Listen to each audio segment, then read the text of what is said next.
Regular वाली class में पूछना ना, क्योंकि ये पता नहीं कोई कब सुने। अच्छा, अभी ब्रेक करता हूँ तो उसमें। अस्सलाम वालेकुम। दुरूद शरीफ पढ़ लें।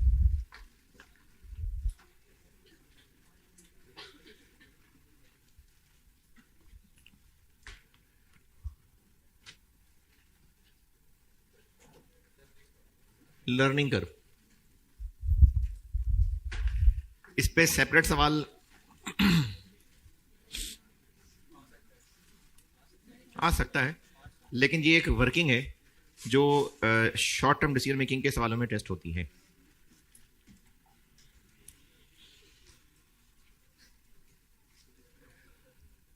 कॉन्सेप्ट बताता हूं उसका। उसके बाद जिस बाबा जी ने कॉन्सेप्ट दिया था, उन्होंने एक फार्मूला बना दिया और आपको फार्मूला इस्तेमाल करना आना चाहिए। कॉन्सेप्ट बता देता हूं।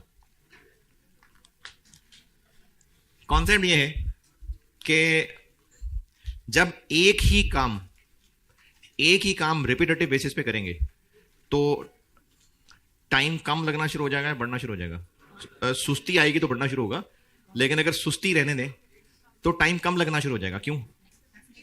एक्सपर्टीज डेवलप होनी शुरू हो जाएंगी। सेम काम, अच्छा एक वक्त ऐसा आएगा जब वो ऐसे हो जाया करेगा है, और एक वक्त आएगा जब माइनस में हो जाया करेगा। तो एक्सपर्टीज आती जाएगी, लेकिन एक लेवल पे आके फिर रुक जाएगी। तो लर्निंग कर्व का कॉन्सेप्ट ये है कि लेबर वक्त के साथ साथ जब काम सीखता जाता है तो उसका एवरेज टाइम पर यूनिट कम होता है, लेकिन एक वक्त पे आके रुक जाता है। ये लर्निंग कर्व का कॉन्सेप्ट है कि जैसे जैसे एक्सपीरियंस बढ़ेगा, टाइम की बजाय मैं एक्सपीरियंस कह देता हूं, जैसे जैसे लेबर का एक्सपीरियंस बढ़ता जाएगा वैसे वैसे उसका टाइम पर यूनिट रिड्यूस होता जाएगा। ये ख्याल आया होगा इन हजरत को, तो उन्होंने ना एक फार्मूला बनाने की कोशिश की, और वो फार्मूला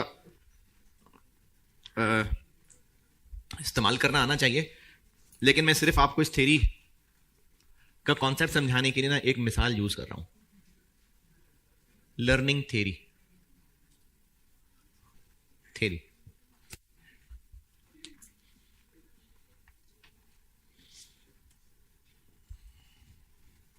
बेटा, ये ना कोई चेयर लगा के रोकना है इसको। हाँ?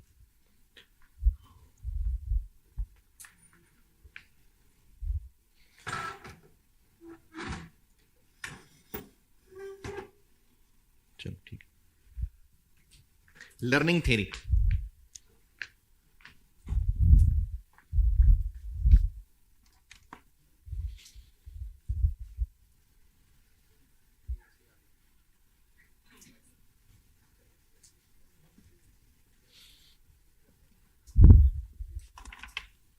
एक टेबुलर कैलकुलेशन से ना वो थ्योरी बना के देता हूं। ये जिस तरह वो किसी खिलाड़ी के स्टैट्स होते हैं ना, किसने कितने मैच खेले और कितना एवरेज है, और 100 कब किया और कैसे किया, और पहले उसका रेट क्या था, फिर रेट क्या हो गया। तो इसी तरह से किसी वर्कर के इसने स्टैट्स जमा किए होंगे, जिसने भी ये सारा कॉन्सेप्ट दिया। तो उन स्टैट्स में उसने ये कैलकुलेट किया क्यूमुलेटिव उस वर्कर का आउटपुट, एवरेज क्या लिखा है, क्यूमुलेटिव एवरेज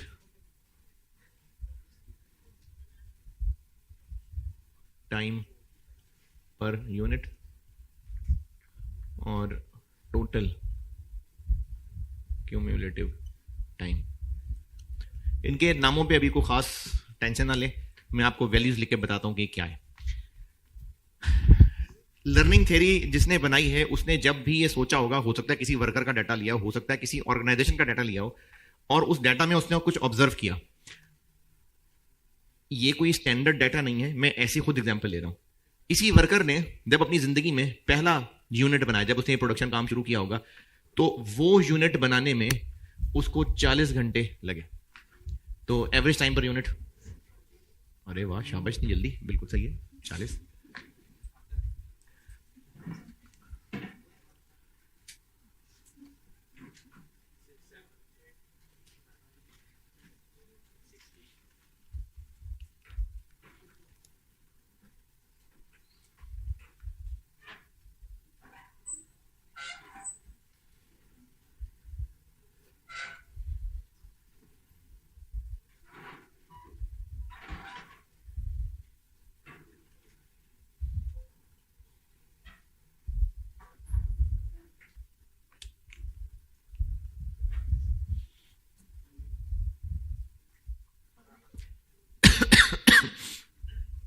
36 का 0.9 करें।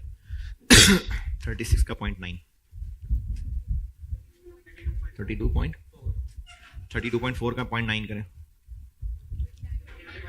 29.16। इसका 0.9 करें 26.24। चलिए बस बहुत है।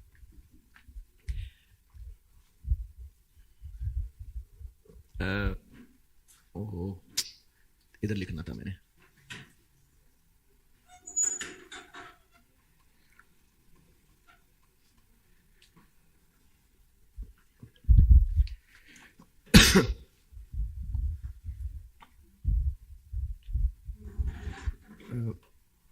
टू इंटू 36, 4 इंटू ये 1.8 इंटू ये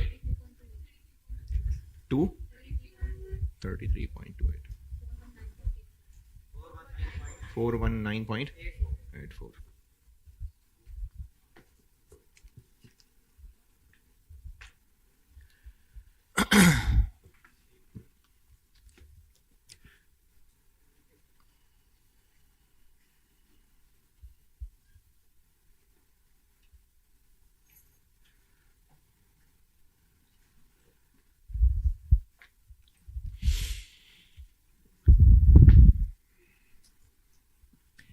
जब इस वर्कर ने पहला यूनिट बनाया था तो उसमें 40 घंटे लगे थे। जब इसने दूसरा यूनिट बनाया, दूसरा, तो उसमें 32 घंटे लगे। 32। ये मैंने कैसे, जब पहला यूनिट बना था तो उसका टोटल टाइम 40 था। जब वो 2 यूनिट्स बना चुका तो टोटल टाइम 72 हो गया। इसका मतलब दूसरे यूनिट पे 32 आवर्स लगे। लेकिन जब वो 2 यूनिट्स बना चुका, यानी टोटल इतने घंटे ले चुका, तो अब उसका एवरेज टाइम पर यूनिट क्या हो गया? 72 डिवाइडेड बाय 2, 36। फिर जब वो तीसरा और चौथा यूनिट भी बना चुका, अच्छा यहां भी कुछ लिख देता मैं, लेकिन जब वो चौथा भी बना चुका तो अब उसका 4 यूनिट्स बनाने पे टोटल टाइम कितना लग चुका था।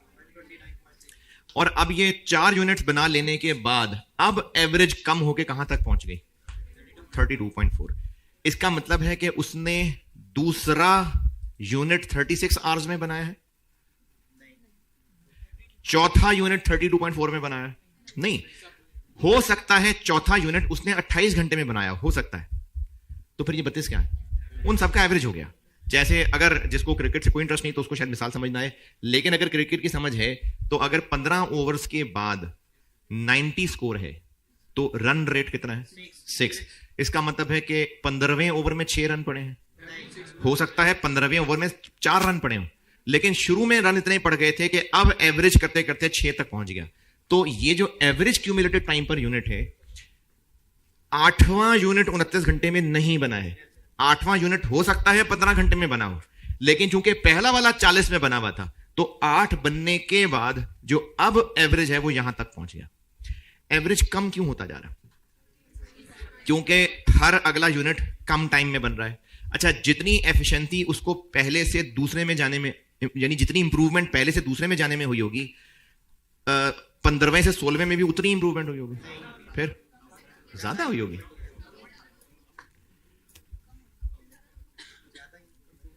आपने, अच्छा चलें, अगर आपकी जिंदगी में कोई स्किल है, कोई मिसाल गलत हो गई। अच्छा, कोई भी,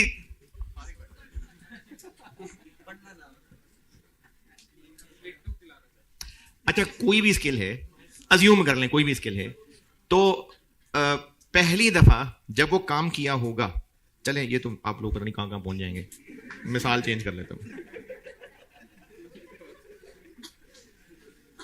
अच्छा, पहली दफा जब प्रोसेस कॉस्टिंग का सवाल किया और उसमें जब क्वांटिटी स्केड्यूल बनाया, बिल्कुल पहली दफा, तो दूसरी दफा सवाल सॉल्व करने में टाइम कम लगा होगा। तीसरी दफा में अगर सीरियसली कर रहे हो तो, क्योंकि अब क्या हुआ कि पहले था कि अच्छा कितनी लाइनें हैं याद नहीं हो रहा था, फिर अगली दफा याद हो गया था, फिर लिखने में उसकी प्लेसिंग क्या करनी है, अलाइनमेंट कैसी करनी है, ये इंप्रूव होता जा रहा था। लेकिन शुरू में इंप्रूवमेंट ज्यादा जल्दी इंप्रूवमेंट थी, उसके बाद इंप्रूवमेंट स्लो हो जाएगी क्योंकि आप बेहतरी की तरफ बढ़ने शुरू हो जाएंगे। तो शुरू में इंप्रूवमेंट ज्यादा तेज थी, उसके बाद इंप्रूवमेंट स्लो होने लग जाएगी। जब इस साइंसदान ने किसी वर्कर के काम के ऊपर एनालिसिस किया तो उसने ये ऑब्जर्व किया कि जब भी उसका काम उसके हाफ से कंपेयर करते हैं, यानी 8 को 4 से कंपेयर, 6 को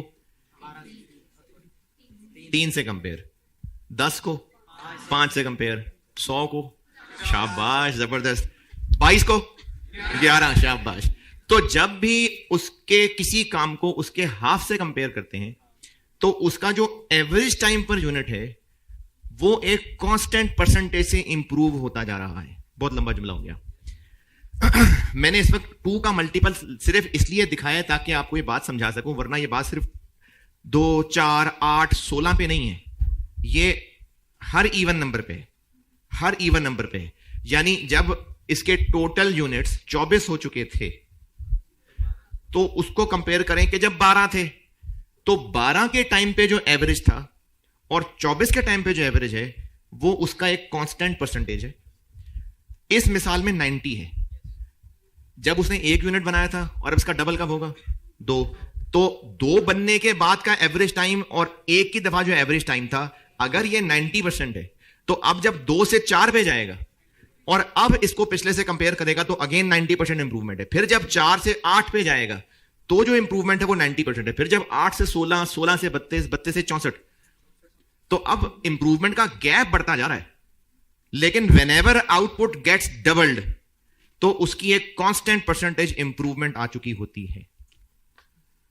ये गैप बढ़ता क्यों जा रहा है? क्योंकि अब बेहतर होने की स्पीड स्लो हो जाएगी। पहले बिल्कुल ही निकम्मा था, एक दफा ही उसने यूनिट बनाया होगा तो अब थोड़ा सा बेहतर हुआ होगा। तो इसलिए जैसे जैसे ज्यादा एक्सपीरियंस होता जाएगा इंप्रूव। देखें, एक बिल्कुल ही निकम्मा है, वो जब सीखेगा तो पहले से बहुत बेहतर हो गया होगा, लेकिन अब उसने उस बेहतर से ऊपर जाना होगा तो अब ज्यादा लंबी छलांग नहीं लगेगी, तो अब उसमें इंप्रूवमेंट थोड़ी थोड़ी करके आनी शुरू होगी। तो ये लर्निंग थ्योरी है और इस लर्निंग थ्योरी का कंक्लूजन ये है, इसने कहा जी कि व्हेनेवर आउटपुट इज डबल्ड, जो cumulative average time per unit है वो पिछले वाले का एक कांस्टेंट परसेंटेज इंप्रूव हो गया होगा। थ्योरी है।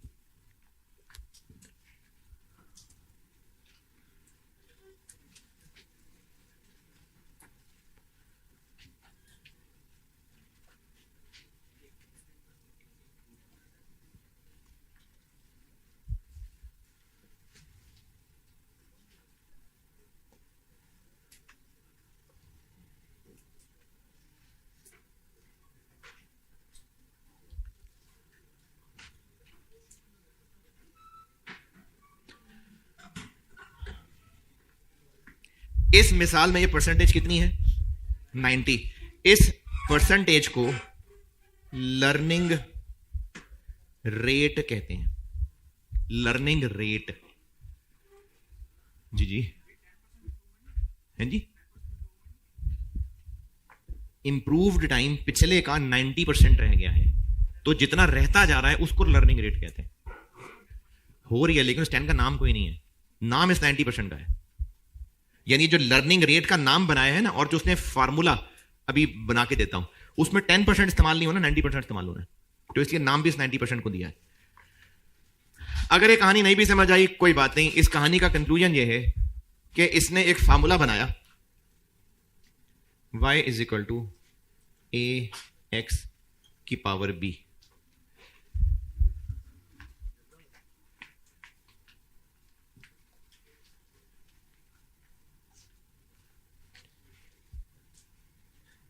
ज्यादा ऊपर हो गई,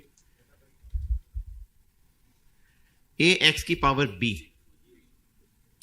और ये जो एबीसीडी लिखी है इसका मतलब है a is equal to time taken for first ever unit. यानी जब पहला यूनिट बनाया था तो उसमें कितना टाइम लगा था। इस मिसाल में कितना है वो? 40। ये है a। और b का मतलब है, आपके कैलकुलेटर में एक बटन होगा LOG, log. Log learning rate divided by log 2 है। इसका क्या मतलब है? log का मतलब क्या है? ये फार्मूला ने कैसे बनाया? पता नहीं कैसे बनाया।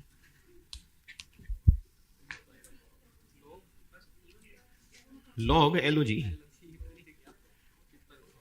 यानी इस मिसाल में LOG ब्रैकेट 0.9, 90% है ना, तो 0.9 डिवाइडेड बाय ये दो लोग, तो इसका जो आंसर आएगा वो B है, और वो नेगेटिव ही आएगा। इसका आंसर नेगेटिव ही आएगा।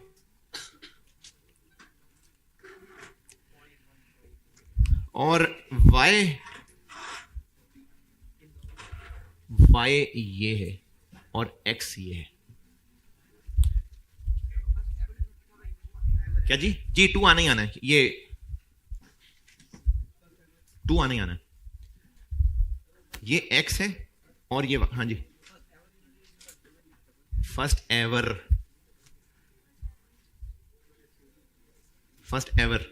यानी अगर ये थ्योरी किसी एक वर्कर पे लगाने लगे हैं तो उसने जब पहला यूनिट बनाया था, अगर किसी एक बिजनेस के प्रोडक्शन डिपार्टमेंट पे लगाने लगे तो उस बिजनेस ने उस प्रोडक्ट का जब पहला यूनिट बनाया था। ये इंडिविजुअल वर्कर पे भी लग सकती है थ्योरी, और उस पूरे बिजनेस के प्रोडक्शन डिपार्टमेंट पे भी लग सकती है। ये x है, ये y है। यानी अगर हमने फार्मूले में यहां 40 रखा, 0.9 रखा और x रखा 8, तो कैलकुलेटर आंसर देगा ये। चेक करके देखें।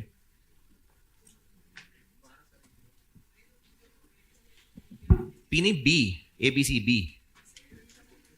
क्या जी? किस चीज को रिप्रेजेंट कर रहा है? मतलब ये लेटर B क्यों लिया है? B इसको कहते हैं, ये एक लर्निंग कोफिशिएंट कहलाता है। B लर्निंग कोफिशिएंट है। हो सकता है आपको ये फार्मूला ना लगाना पड़े, आपको इसका आंसर दिया हो। ये जो B है ना, इसको लर्निंग कोफिशिएंट कहते हैं। हो सकता है आपको सवाल में दिया हो। हाँ जी, इस टेबल में मैंने आपको 1 2 3 4 5 वैल्यूज निकाल के दी हैं। जरा कैलकुलेटर सीधा करके देख लें आपसे अप्लाई हो रहा है कि नहीं हो रहा। इनमें से x 4 रख लें, 8 रख लें, 2 रख लें, 16 रख लें।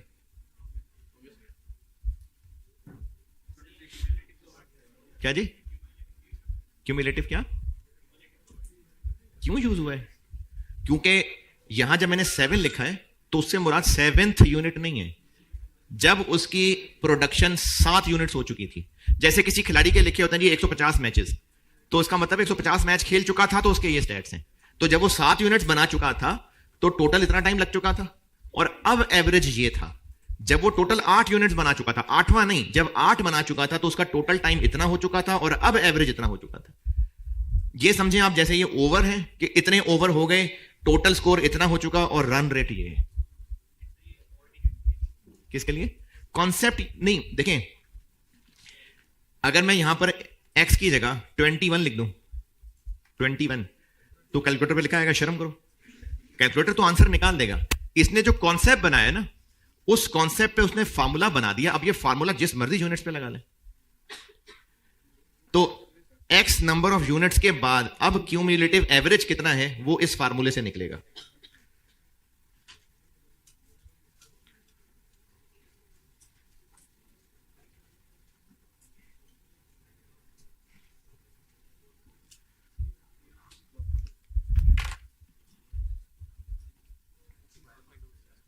हाँ जी, ओहो, आफ्टर, पूरी बात नहीं लिखी। After production of x units, यानी हम x की जगह उतने यूनिट्स रखें जिनके बाद हम अब एवरेज जानना चाह रहे हैं, तो इस फार्मूले का आंसर वो एवरेज आ जाएगा।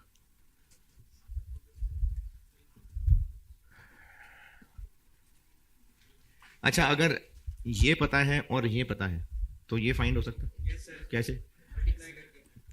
चलें सवाल लिखें जी। ये जो फार्मूला है ना, इसका इस्तेमाल होता है अगर उस प्रोडक्ट पे लर्निंग अप्लाई होती हो तो बजटेड आवर्स निकालने के लिए। यानी ये बजट्स बनाने में हेल्पफुल टूल है। ये उस बिजनेस को पता होगा और आपको सवाल देख के पता चलेगा। यहां तक नोटेड? चलें 2 मिनट रुक जाते हैं।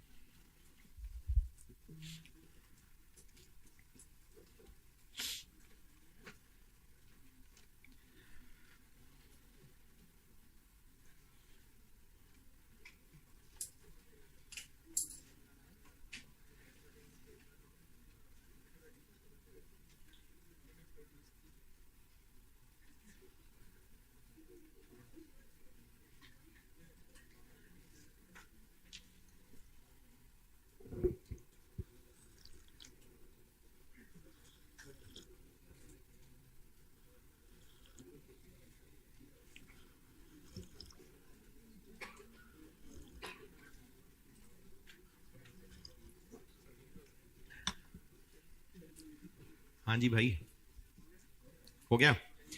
चलें सवाल लिखें। Time taken for first unit, time taken for first unit.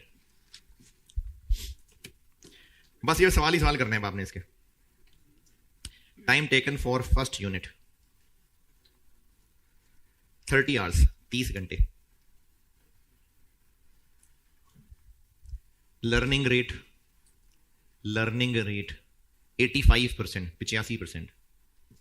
अच्छा, इसमें ना चूंकि पावर में है ना, तो राउंडिंग ऑफ का डिफरेंस बहुत ज्यादा आएगा। वैसे कोई मसला नहीं है, लेकिन आप लोगों को परेशानी होगी इतना सारा डिफरेंस देख के। तो उसके लिए मशवरा यह है कि आप पहले 20 सॉल्व करना, मतलब पूरा ही कैलकुलेटर में पुट ना करना, पहले 20 सॉल्व करना और 3 डेसिमल प्लेसेस तक ले लेना। नहीं समझ आई? मैंने लर्निंग रेट क्या लिखवाया है? लर्निंग रेट 85 रख के देखें क्या आंसर आ रहा है।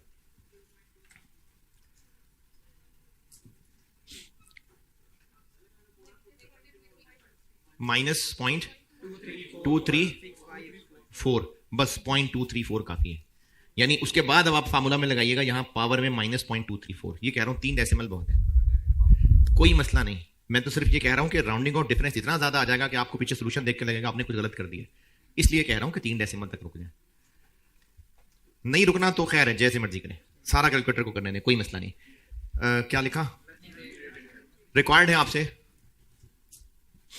Average cumulative time per unit after production of 50 units. Required है average cumulative time per unit after production of 50 units.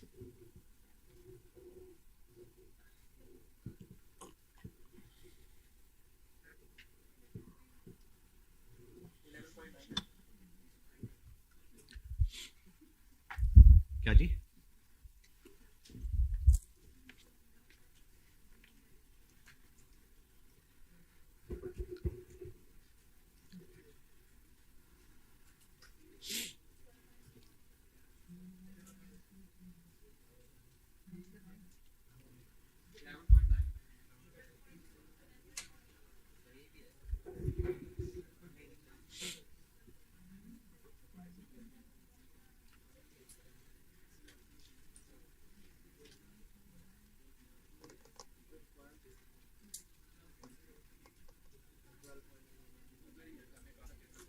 जी कितना आ गया? y is equal to 30 into 50 power 0.34, 12.01। Same सवाल है। रिक्वायर्ड है total time taken for production of first 80 units, 80 units. Total time taken for first 80 units. यानी मैंने ये नहीं पूछा, ये पूछा है।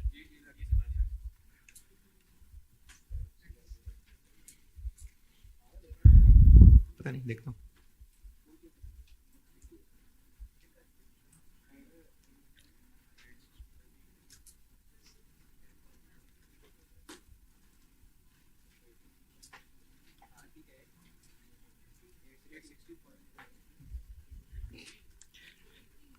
हाँ जी, y is equal to 30 into 80, 10 अच्छा मेरी बात सुने, ये जो मैंने ऊपर लिखा है ना, मुझे इसका आंसर बता दें। 7 6। लेकिन मैंने पूछा है टोटल टाइम, तो इसको मल्टीप्लाई कर देते हैं 80 से। 860.8 आवर्स, ये टाइम है, आवर्स। जी बताएं, किसी से कुछ नहीं हो रहा था? हाँ जी, नहीं समझ आया? ये भी नहीं समझ आया? 80 भी नहीं समझ आया?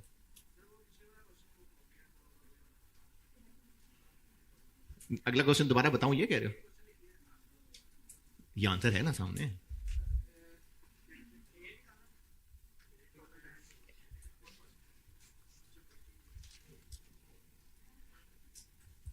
Eight sixty.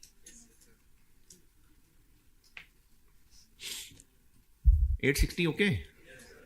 अच्छा, इसमें फार्मूले में ये क्या है? पहला यूनिट।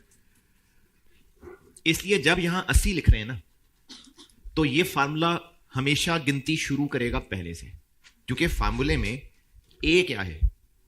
पहले यूनिट का time.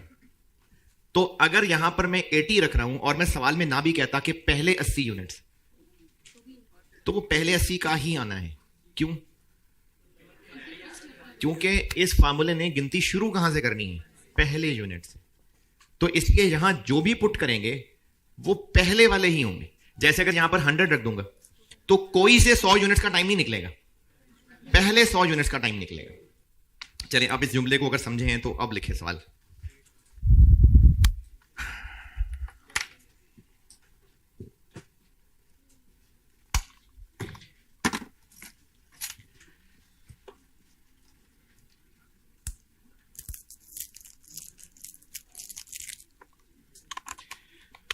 Time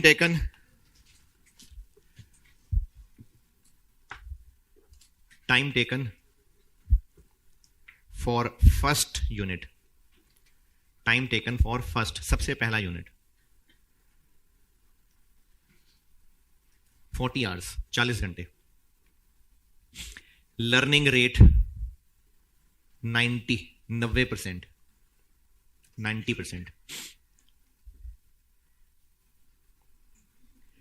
total production up till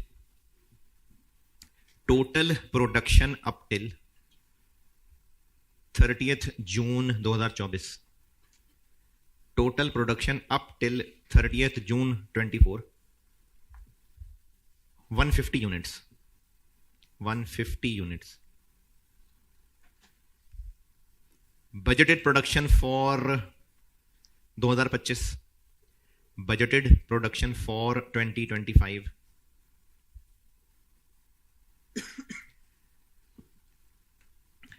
30 units, 30 units.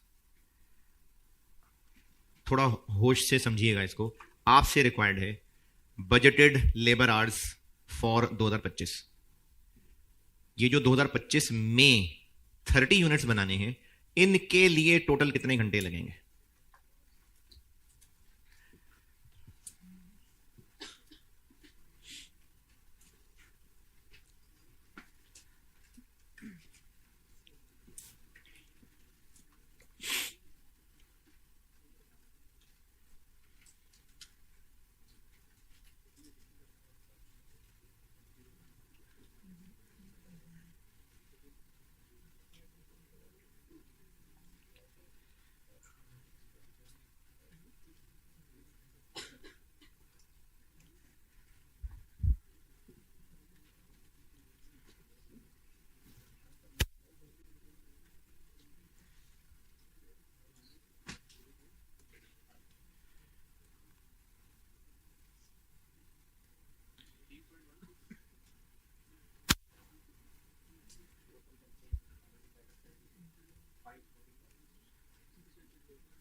पता नहीं, देखते हैं।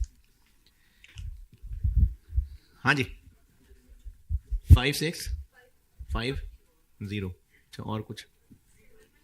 3269 और 54, बस 545 है।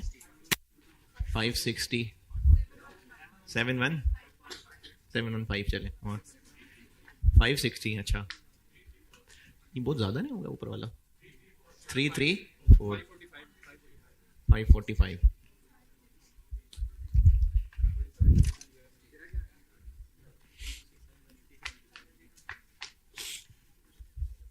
अच्छा चले बताता हूं जी।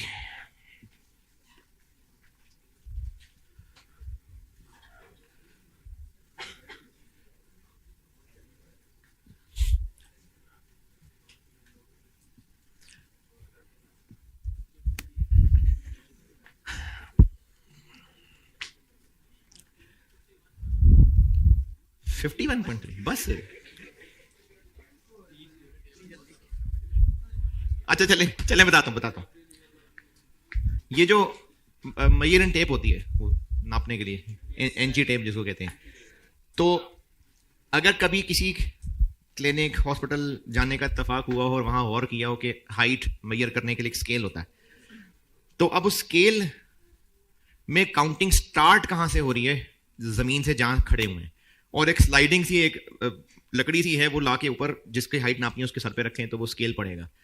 वो जो स्केल है ना वो जमीन में फिक्स है, वो स्केल जमीन में फिक्स है। चलो वो आप, मैं मिसाल ही बदल लेता हूं, वही एनजी टेप पे वापस आ जाते हैं। वो जो मेजरिंग टेप है अगर उसको यहां से जमीन पे फिक्स कर दे, चिपका दें, और जब भी उस टेप को ऊपर खींचना है, गिनती शुरू कहां से होगी, जीरो कहां है, जमीन पे है। उस एनजी टेप से इस बोर्ड की विड्थ कैसे नापें? शुरू चूंकि जमीन से ही करेगा तो जमीन से लेके यहां तक, जमीन से लेके यहां तक, फिर टोटल करेंगे। चूंकि इस फार्मूले में ए है पहला यूनिट, तो ये फार्मूला हमेशा गिनती करेगा पहले यूनिट से। बजटेड प्रोडक्शन कितनी थी, तो अगर आप एक्स की जगह 30 रख देंगे तो वो जो जिंदगी में पहले 30 यूनिट्स बने थे उनका टाइम आ जाएगा।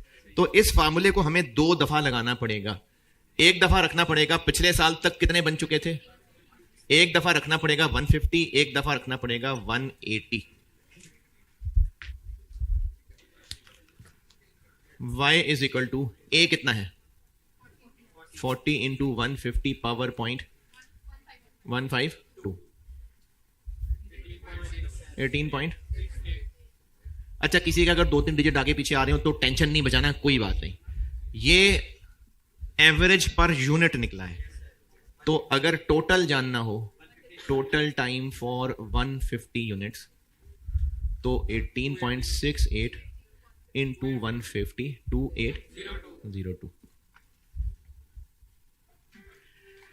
अब रखेंगे x 180, और इस फार्मूले का आंसर फिर गिनती हमेशा 1 से ही शुरू करेगा, 18.17। तो टोटल टाइम फॉर 180 यूनिट्स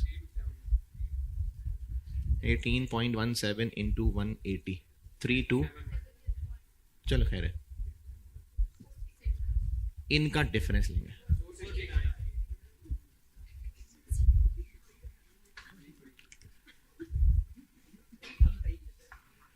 $469, ठीक।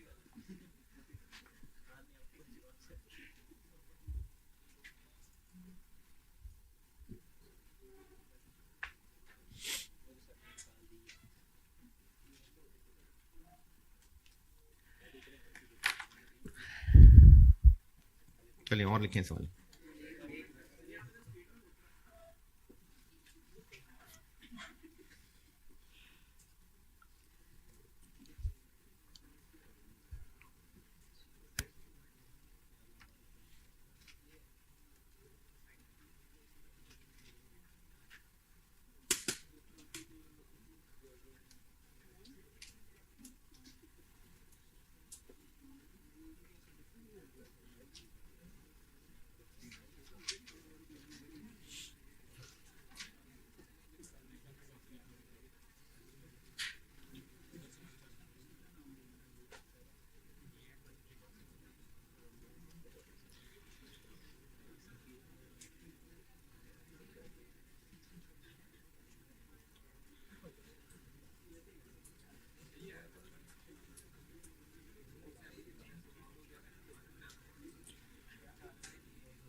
हाँ जी, आप लिखवाऊं?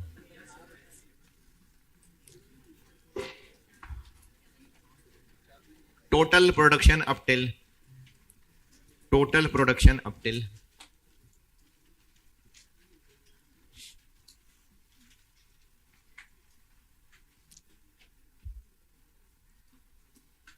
30th June 24, total production up till 30th June 24, 200 units, 200 units,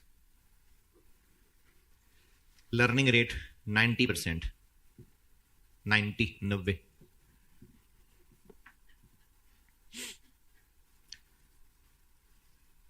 time taken for first unit 25, 25 घंटे, 25 hours.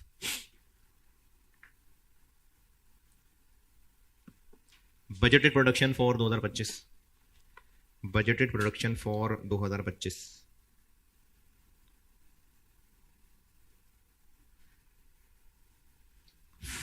40 units. Budgeted labour cost, budgeted labour cost 150 per hour, 150, 150 रुपए per hour. Budgeted material cost, budgeted material cost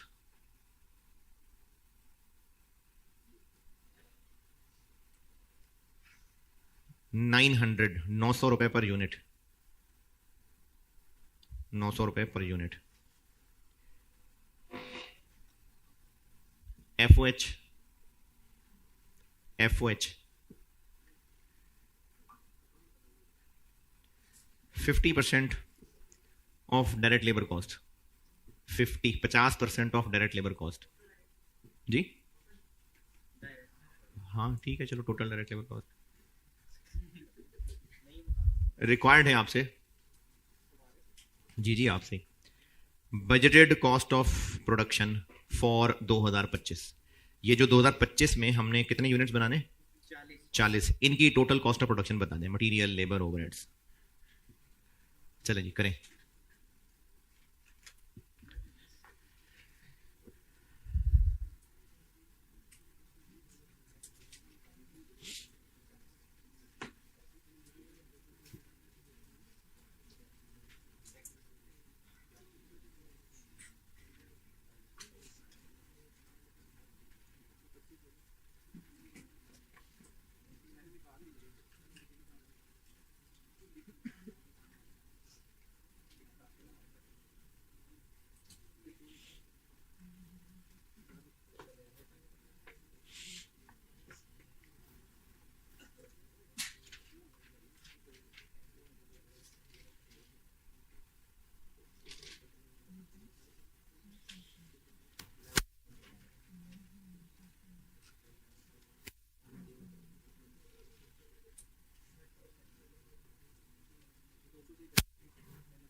किस पे?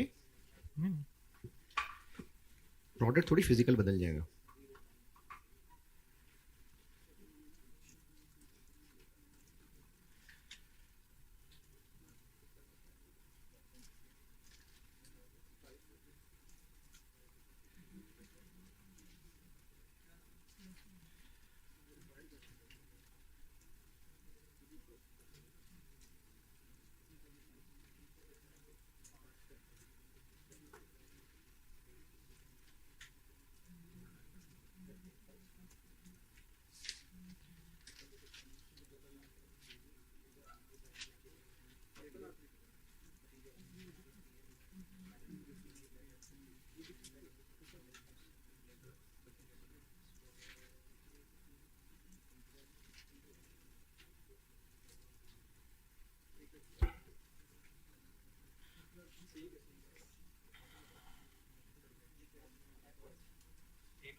पता नहीं, देखता तो बनाया था क्या जी? तीनों अलग निकालोगे तो ही टोटल करोगे ना।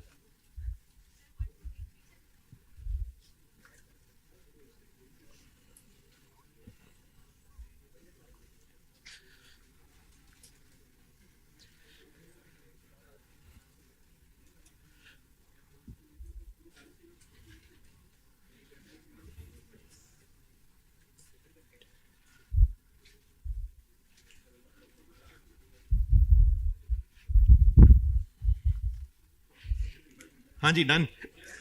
पिछले साल तक जो हो चुका, एक बार एक्स वो रखेंगे 200, y इज इक्वल टू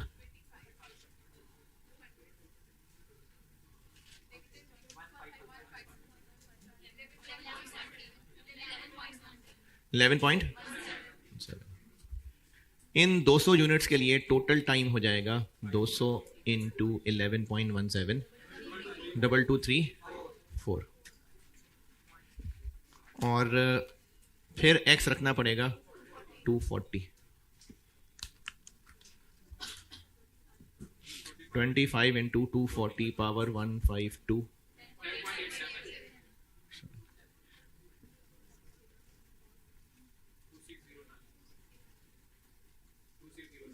2609।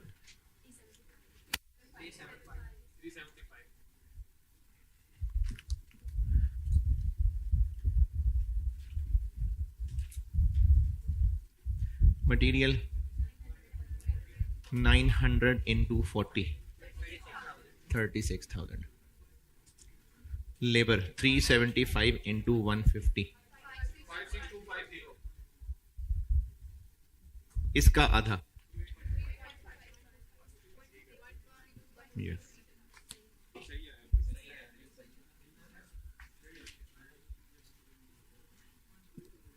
हाँ जी, सबसे सब सही है, गुलबर्ग वालों से भी।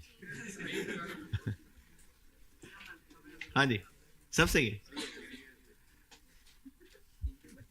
अच्छा,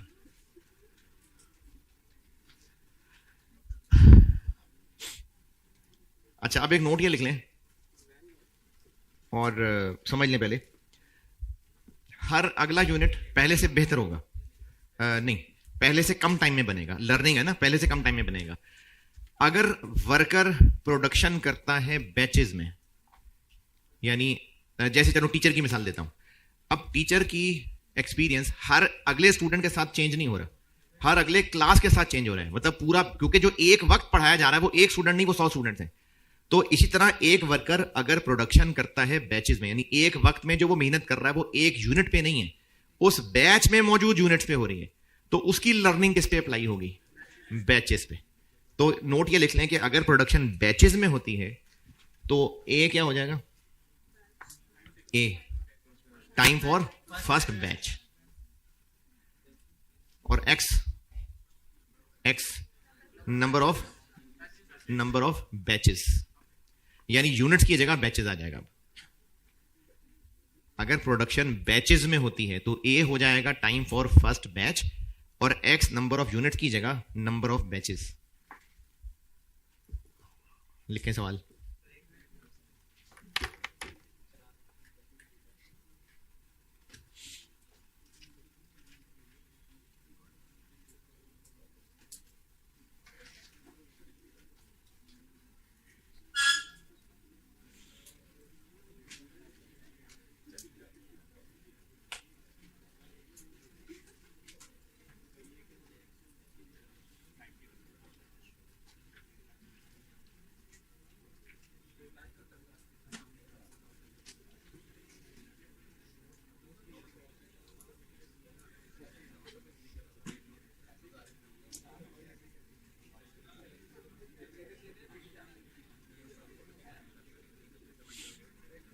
हाँ जी, अब बताऊं। Total production up till 30 June 24, 30 June 24,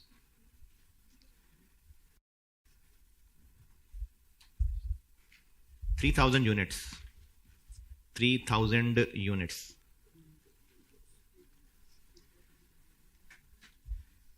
Budgeted production for 2025 600 units. 600 units. Goods are produced in batches of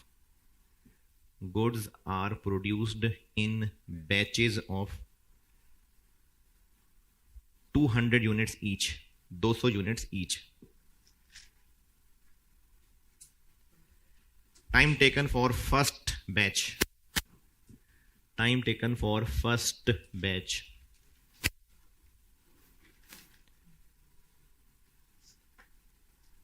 100 hours. 100 घंटे.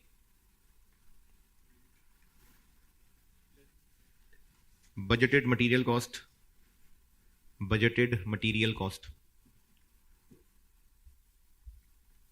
400 per hour. क्या बोला मैंने? नहीं, budgeted labour cost, sorry, material नहीं, labour cost. Budgeted labour cost 400 per hour और budgeted material cost 30 rupees per unit. 30 rupees per unit. FOH 100% of direct material cost. 100% of direct material cost. क्या रह गया? Learning rate नहीं बताया. Learning rate 80%, 80%, पता नहीं. 100% of direct material. चले जी, budgeted cost of production बता दें 2025 की. 2025 की बजटेड कॉस्ट ऑफ प्रोडक्शन. एक बैच में 200 यूनिट्स बनते हैं.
पता नहीं, देखता हूं.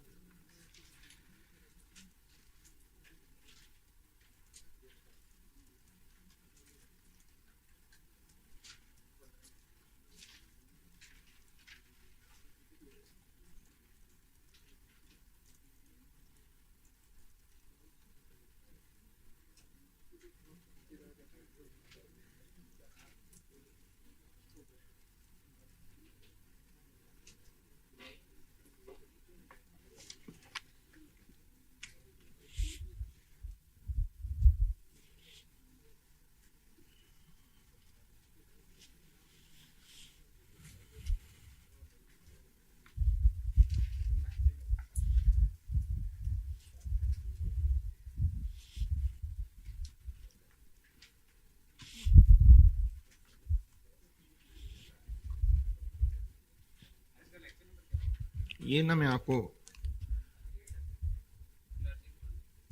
बस लर्निंग लेक्चर नंबर्स का लगाऊंगा जब सीवीपी खत्म हो जाएगा। हाँ जी,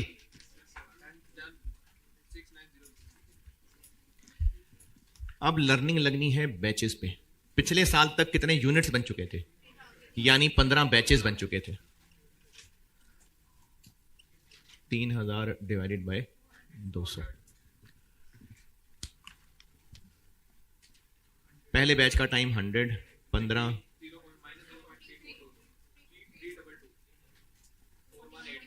41। टोटल टाइम लग गया था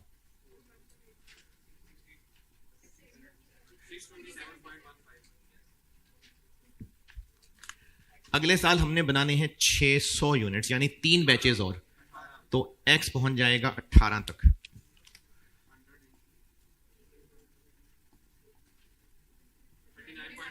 ये 15 और 18 नहीं समझ आया किसी का तो बताएं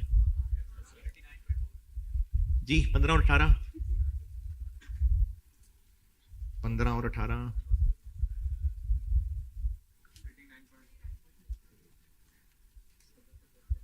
15, 18, 39.43। टोटल टाइम 39.43 इंटू 18 पॉइंट,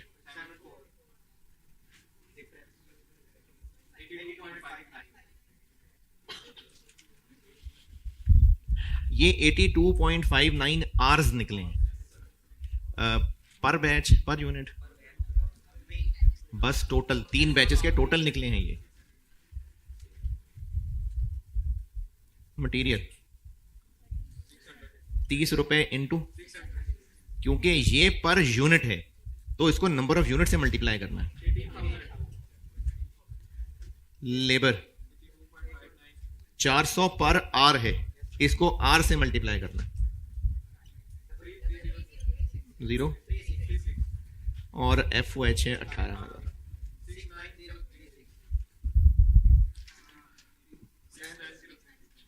सबसे हो रहा है। लिखें सवाल, नहीं सवाल ही सवाल। अभी तो लर्निंग शुरू हुई है आपकी।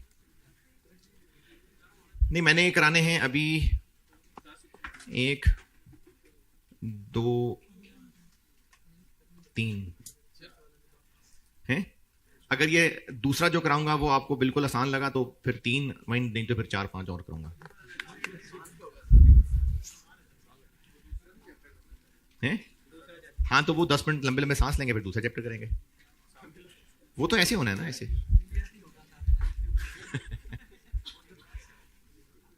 नहीं समझ नहीं आ रहा क्या? बस है ना, ये नोट कर लें तो सेम सवाल है, सेम सवाल है और रिक्वायर्ड है आपसे time taken for 18th batch. Required है time taken for 18th batch. 18वें बैच में कितना टाइम है जी? हाँ जी,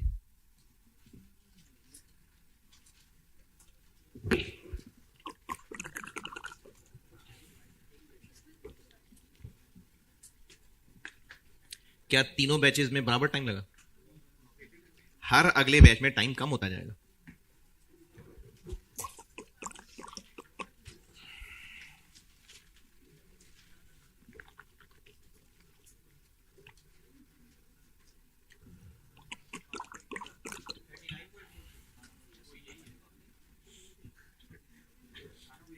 कैसे किया?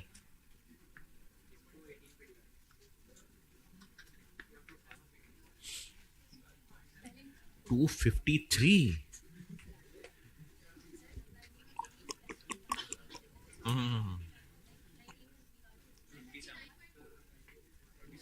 फिर और करो।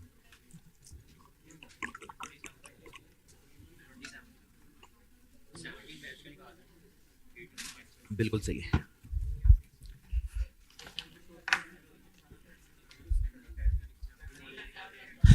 इन दोनों का डिफरेंस लिया है तो वो 17, 16, 17, 18 तीनों बैचेस का टोटल निकला है। तो अगर सिर्फ 18वें बैच का चाहिए तो फिर x को 17 रखना पड़ेगा और इससे डिफरेंस लेना पड़ेगा। क्योंकि अगर अगर आपने इसको 3 से डिवाइड कर दिया, जो कि किसी साइंसदान ने किया भी होगा, तो इसका मतलब है कि हर बैच में बराबर टाइम लगेगा। तो लर्निंग थ्योरी के खिलाफ है। हर अगले बैच में टाइम कम होता जा रहा है, इसलिए इसको डिवाइडेड बाय 3 नहीं करेंगे।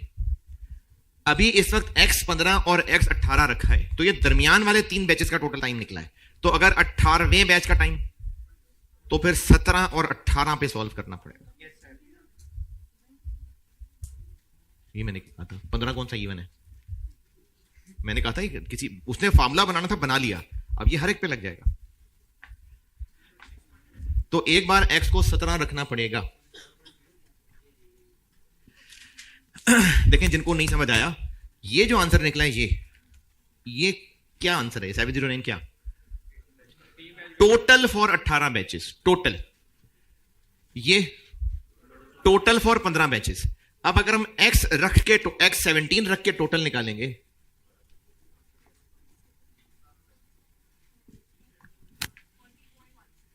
फोर 0.72,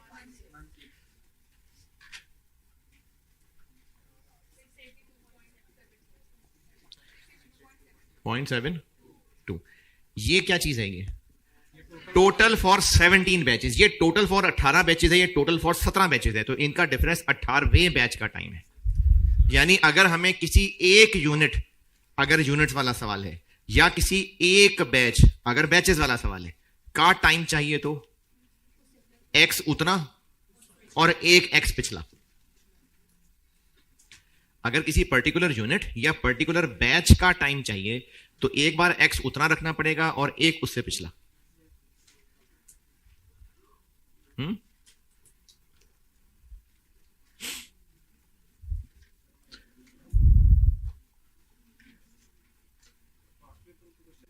है जी। इसके पास पेपर के सवाल ना, डिसीजन मेकिंग के सवालों में ये वर्किंग होती है। तो मैं आपको बस ये वर्किंग सिखा रहा हूं, फिर जब डिसीजन मेकिंग के सवाल होंगे तो ये आ जाएगा बीच में। लिखें जी सवाल।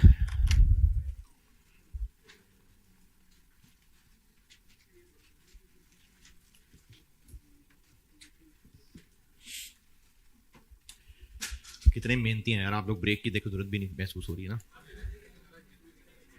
हैं? कहां कीचड़ में जाएंगे बाहर? समोसे और क्या साथ? चाय नहीं है, समोसे थोड़े। चले सवाल लिखें।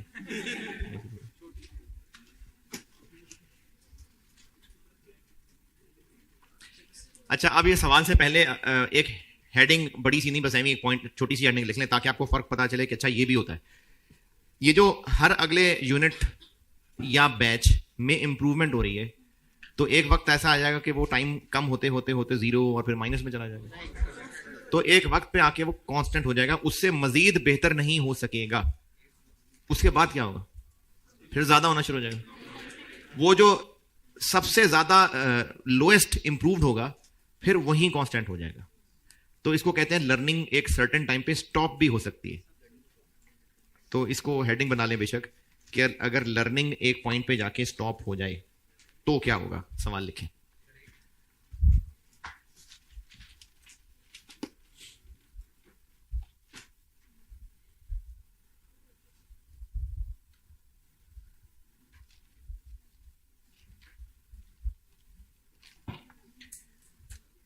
Time taken for first unit, time taken for first unit.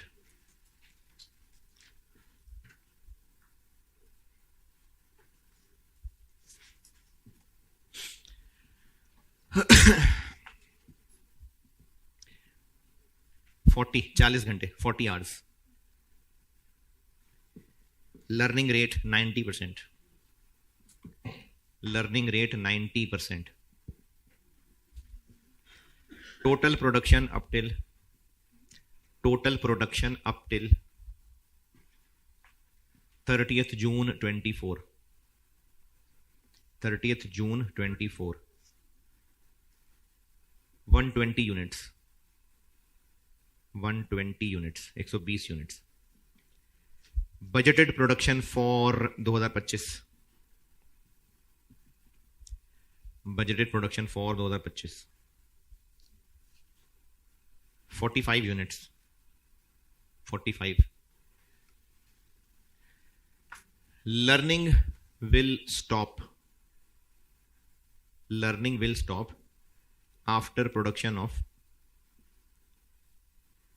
140 units, 140 units. अच्छा, सबसे कम टाइम किस यूनिट पे आएगा? 140th पे. और उसके बाद सेम कितना? जितना 140th पे आया था. Budgeted total budgeted labour hours निकाल दें 2025 के, 2025 के टोटल बजटेड आवर्स.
पता नहीं, देखता हूं.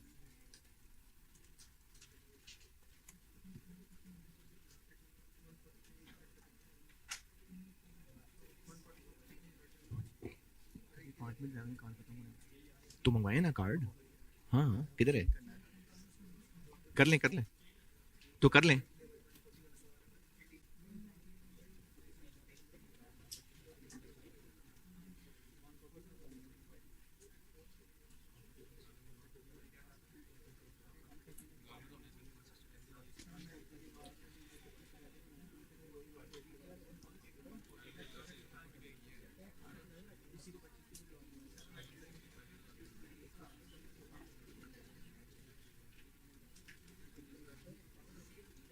हाँ जी, हैं?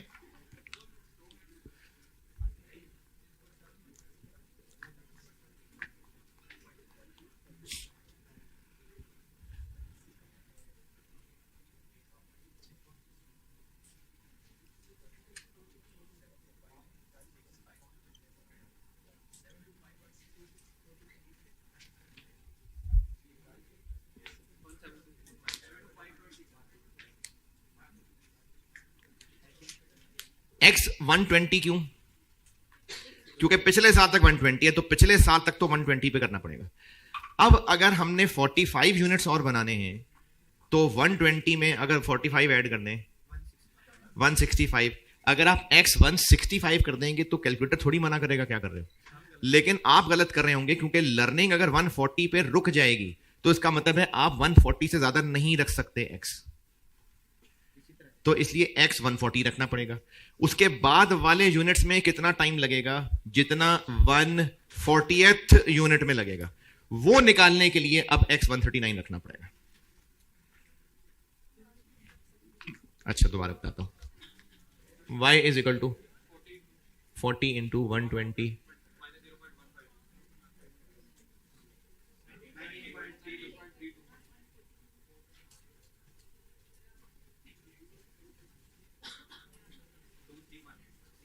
23 पॉइंट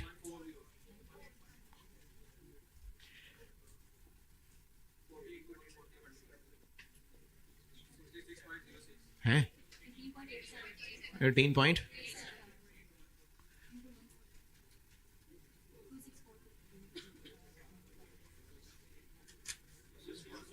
4 2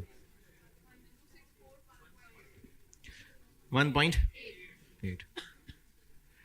x 140 से ज्यादा क्यों नहीं रख सकते? क्योंकि लर्निंग 140 से आगे होनी ही नहीं है, तो अगर 140 से ज्यादा रखेंगे तो वो गलत ही होगा। अभी इस वक्त इनका डिफरेंस लेंगे जब, कितना 3 to 3.4, ये टाइम निकलेगा, ये जो ऊपर वाले 20 यूनिट्स हैं ये रखना पड़ेगा 140th यूनिट के टाइम के लिए।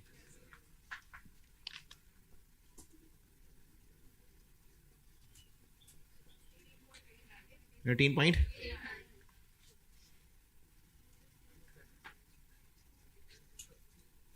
अच्छा, अभी यहां किसी ने बोला नहीं, लगता थक गए हैं, लेकिन मेरे ख्याल में रिकॉर्डिंग वाले में से कोई ना कोई जरूर पूछ रहा होगा और आप भी शायद सोच रहे हो ये 140th यूनिट का टाइम नहीं है, ये 140 बन जाने के बाद अब लेटेस्ट एवरेज है।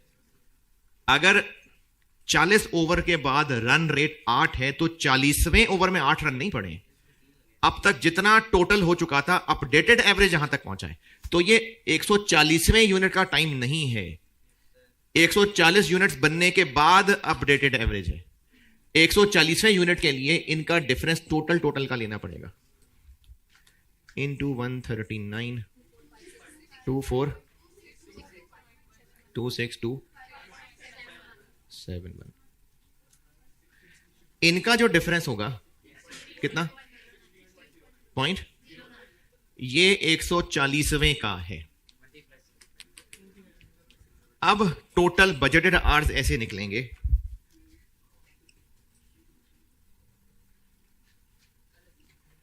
पहले 20 यूनिट्स के लिए 323 पॉइंट, और नेक्स्ट 25 के लिए इन 25 यूनिट्स में से हर एक पे 16.09 लगेगा, तो इनटू 25 402.25।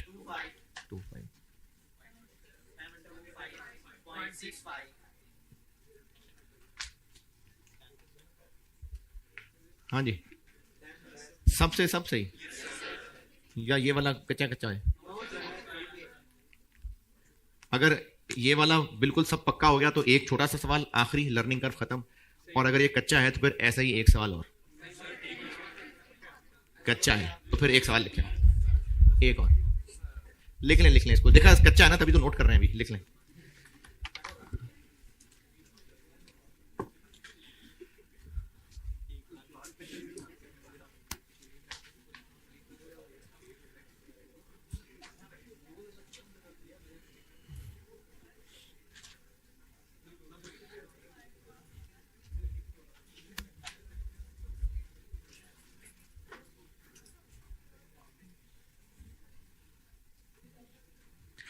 अच्छा, अगर ये इस प्रोडक्ट की जिंदगी का पहला साल होता, नया प्रोडक्ट लॉन्च कर रहे होते और 165 यूनिट्स बजटेड होते और लर्निंग 140 पे रुक जानी होती,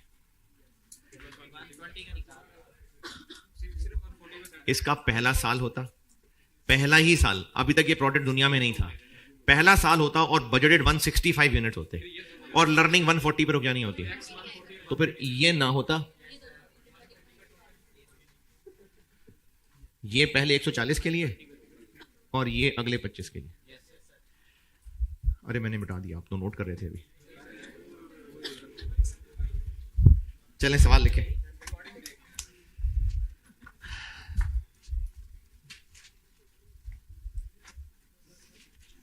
सबसे सारी कैलकुलेशन होगी ना? हाँ भाई गुलबर्ग वाले, होगी। हाँ, हो गया सब। चले लिखें सवाल है। बड़ा सवाल आखिरी है, इतना बड़ा। उसके बाद एक छोटा सा सवाल है, बस छोटा सा। ये इतना ही बड़ा, बस ये आखिरी है।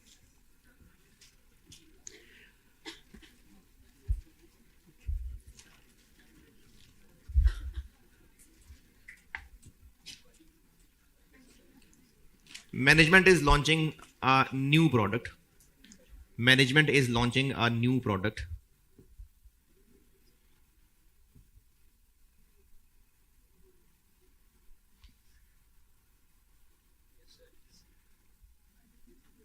For which cost of first batch is budgeted as follows.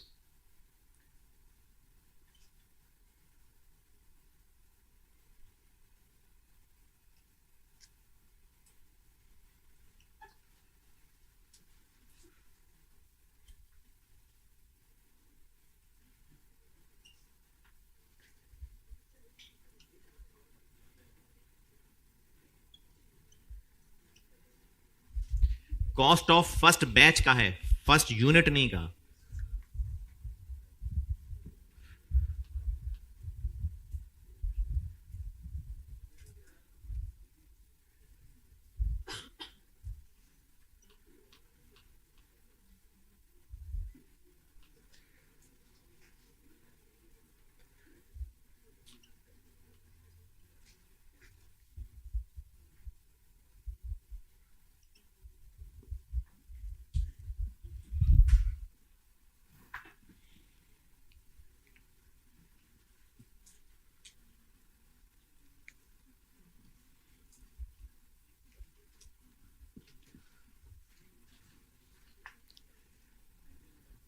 budgeted production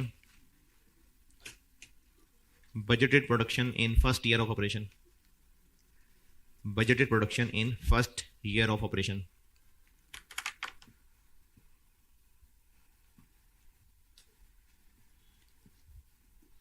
$8,000 units. First year of operations, 8,000 units. 8,000 units.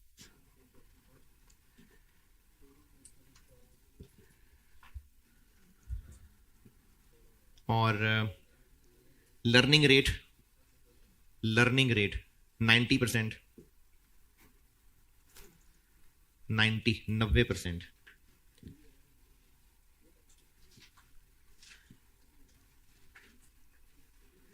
learning is expected to stop.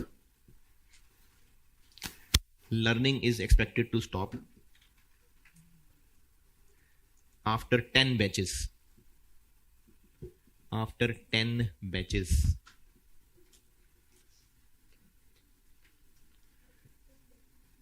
Required है आपसे रिक्वायर्ड है total cost of production for first year. Total cost of production for first year, ये जो पहले साल में 8,000 units बनाने हैं, इनकी टोटल कॉस्ट। ये मैंने फर्स्ट बैच लिखा है सामने, तो एक बैच में कितने यूनिट्स होते हैं? 500। ये मैंने पर यूनिट नहीं लिखा है, 500 यूनिट्स की टोटल लिखी हुई है। पहले साल की टोटल कॉस्ट ऑफ प्रोडक्शन बता दें।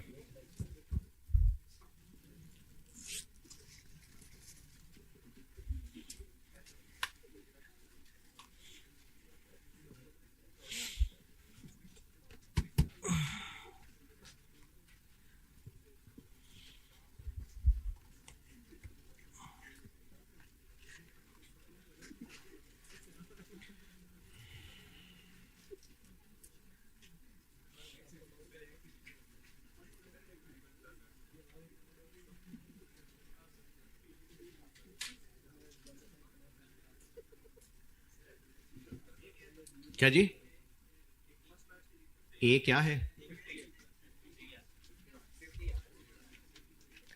फर्स्ट बैच है ना ये, तो 50 है ए।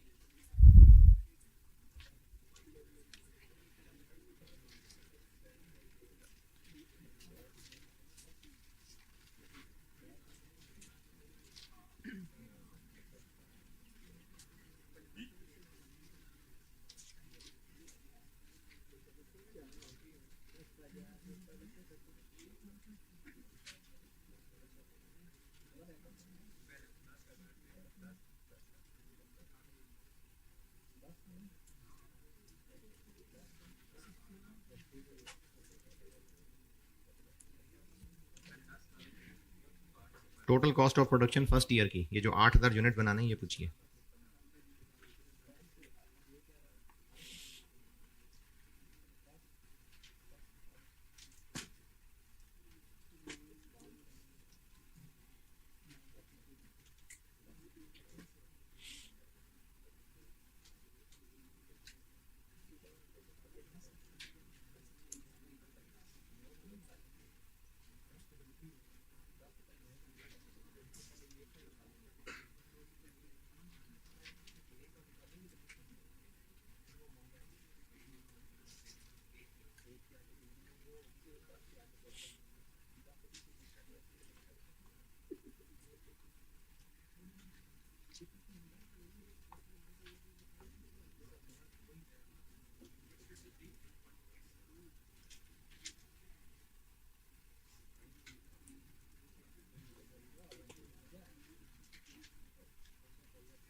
पता नहीं, देखता हूँ।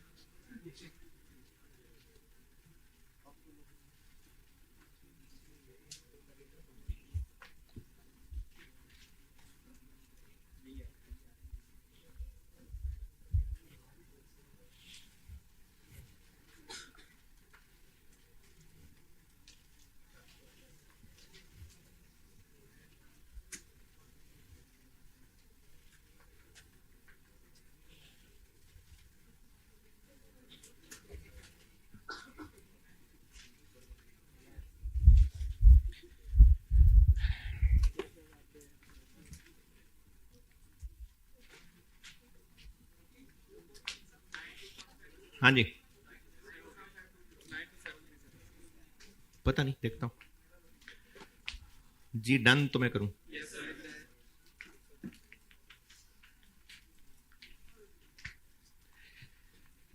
पिछले साल तक कितनी प्रोडक्शन हुई थी? हैं, क्यों? तो इसलिए वो जो पहले कर रहे थे वो तो नहीं है। अब सीधा हम वहां आएंगे जहां लर्निंग रुक रही है, 10 पे और 9। 50 वो ये है, फर्स्ट बैच का टाइम ये है, तो 50 है ए इंटू 10.23। इस 35.23 को मल्टीप्लाई कर लेते हैं 10 से, 352.3। 50 इंटू 9, 35 पॉइंट।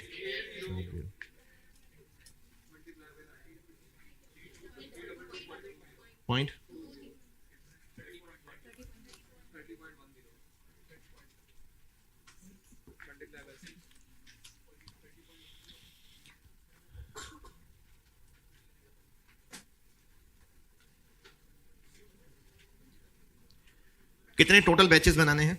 16। तो एक बैच का अगर 10,000 है तो 16 का 1,60,000। लेबर, ये देखिएगा ब्रैकेट में कर रहा हूं, 352.3, ये क्या हुआ? ये पहले 10 बैचेस प्लस 30 इंटू 1 इंटू 6, ये अगले 6 बैचेस। पहले 10 बैचेस, अगले 6 बैचेस, ठीक है। और वेज रेट है 800 रुपए, क्योंकि 50 घंटों का इतना है तो 800 पर आर हो गया। और FOH इसका 80%, 34।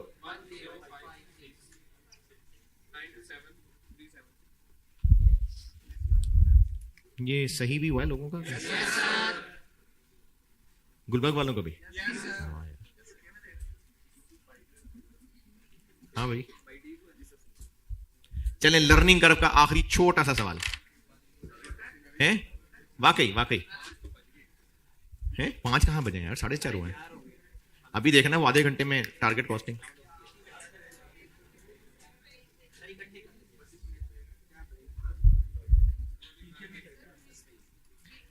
ये एक छोटा सा सवाल, लर्निंग तो खत्म करें ना।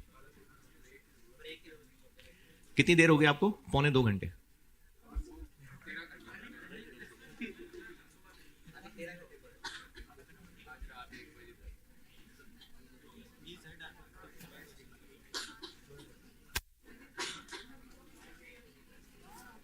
हाँ जी, नोटेड। चलें, एक वाकई छोटा सा सवाल है। Total time taken for first 40 units. Total time taken for first 40 units 2400 hours, 2400 घंटे।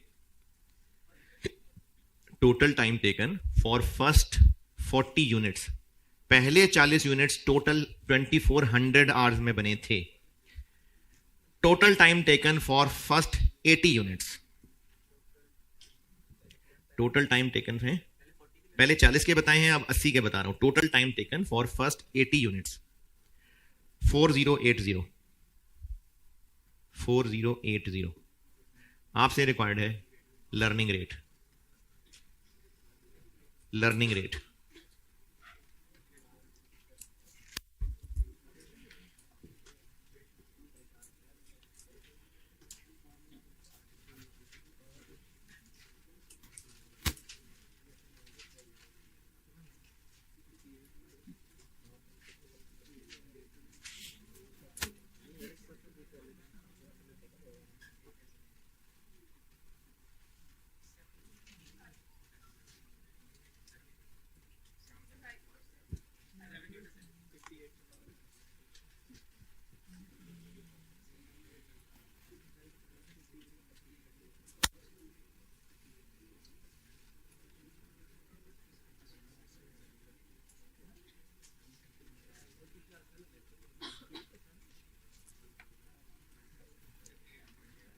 ये मैंने आज जहां से डिस्कशन शुरू की है वहां पे जाके देखें।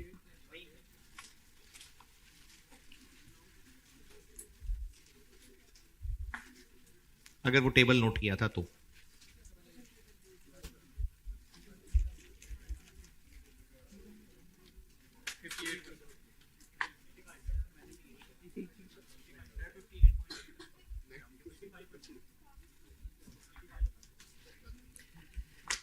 जब 80 यूनिट्स बन चुके थे तो टोटल टाइम था 40। एवरेज कितना है? 51 पूरा। और जब 40 बने थे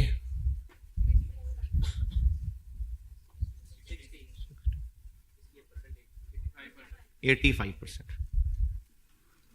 whenever output is doubled।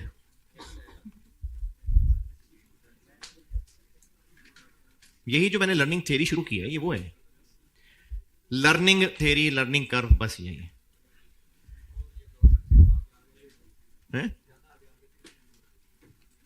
चले, ये लर्निंग वाला ये लेक्चर खत्म, ठीक है।